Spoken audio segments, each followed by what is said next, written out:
वो सब फालतू की बातों पर पढ़ने का ही नहीं, इतना ऊंचे जाने का ही नहीं हमें, समझ रहे हो। सारा खेल है मन का, और किसी भी तरीके से।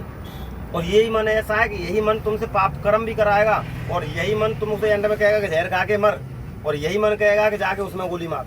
यही मन कराएगा, यानी कर्म भी तुमसे यही पाप कराएगा, और फिर इसके परिणाम भी बड़ा भयंकर तुमको दिलवाएगा। और कोई कोई तो ऐसे भी होते हैं, देखो गलत काम कर लेते हैं और फिर आदमी जहर खा लिया, आत्महत्या कर ली, सुसाइड कर लिया, लड़के के फांसी पे, ये भी तो होता है। तो ये मैं कहा, मैं बुद्धि का, देखो भाई साहब, जब तक बुद्धि पवित्र नहीं होगी, मन में पवित्रता नहीं आएगी, मन से मनीलता नहीं निकलेगी, बुद्धि से मनीलता नहीं निकलेगी, तब तक कुछ होने वाला है नहीं है। तो आप यहीं के यहीं पड़े हो, यहीं के यहीं पड़े रहोगे। तो महाराज जी जी तो मैं पूछो जानो कि जी बताओ जो बुद्धिहीनता मलिनता जो हाँ, होता है, बिल्कुल, हाँ, ये है। घेरे रही है तुम्हें, हाँ, जो बेकार भर रहेगा, जो बेकार ही तो ना निकल पा रहे, जो बेकार निकालने ये कैसे निकलेंगे। मेन पॉइंट यही है, मेन पॉइंट यही, ऐसी की बात कर रहा था मैं। जो तुम कह रहे हो, जिस प्रसंग में बात चली थी बहुत ऊंचा था, मैंने कही थी यहाँ पे। अब आ गए हम शुरुआत में, क्या करें।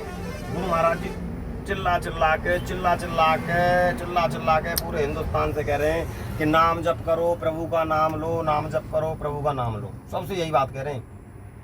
उससे क्या है, जितना तुम नाम जप करो, जितनी तुम्हारी ये मलिनता और ये गंदगी भरी हुई है अंदर, नाम जप क्या करेगा, उसकी सफाई करेगा। और जैसे जैसे अंदर से सफाई होती चले जाएगी, तुम्हारी बुद्धि और तुम्हारा मन पवित्र होते चले जाएंगे। वैसे ही ये विकार हैं जो अंदर पड़े हैं, ये अपने आप। अच्छा तुम सोचो, जहाँ गंदगी पड़ी होगी वहाँ पे आदमी 1 मिनट में थूक देगा, और जहाँ सफाई होगी वहाँ थूक पाएगा नहीं, थूक पाएगा, आएगा ही नहीं उसको।